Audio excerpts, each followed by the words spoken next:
just like to take 2 minutes of your time to explain to you some basic cloud terminology. Now, auto-scaling. Auto-scaling is when you reach your computing servers, you run out of RAM, you run out of memory, or the traffic to the site is too much, it auto-scales and makes room for more storage, for more traffic, or anything else. A container is used to run applications on various environments. So if you containerize an app, it contains all its dependencies and so on, and you can then run this application on any other operating system.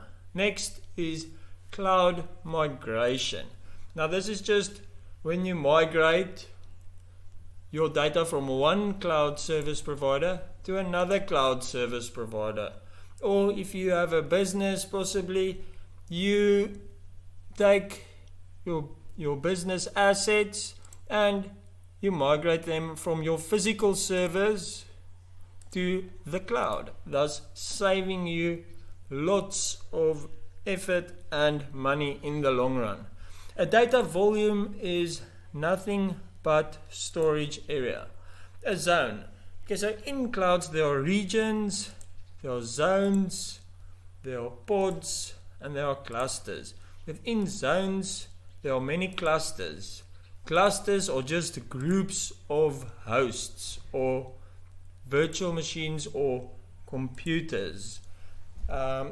These computers have access to a storage server, which is probably a primary storage server. Now, another thing is system service offering. A system service offering is the computing power offered to you by the cloud service provider. This includes RAM and any other computing power resources. VM is a virtual machine. Now this could be an operating system. It could really be a lots of things. There are many VMs out there.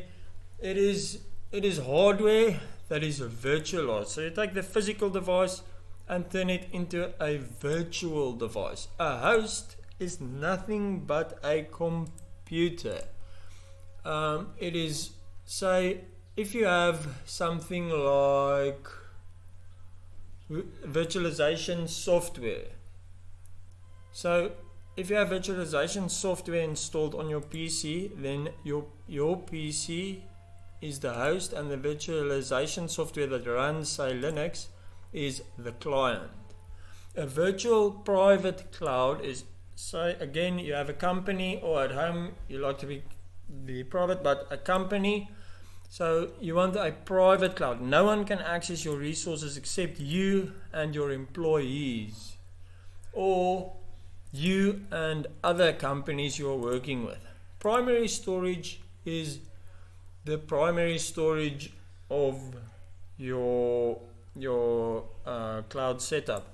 So if you have primary storage, it contains your primary storage. It's like volumes. It's the main storage where you keep your data.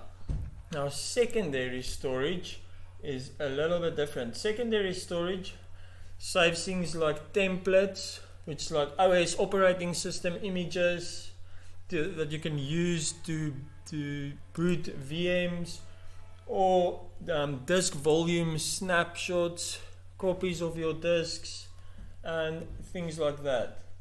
The items in secondary storage are available to all hosts in that cluster. So it can be defined per zone or per region, however you want it. And there's really a lot more to the cloud, but this is just some basic terminology to get you started. Thank you very much for watching. I hope this helps you. Have a great day.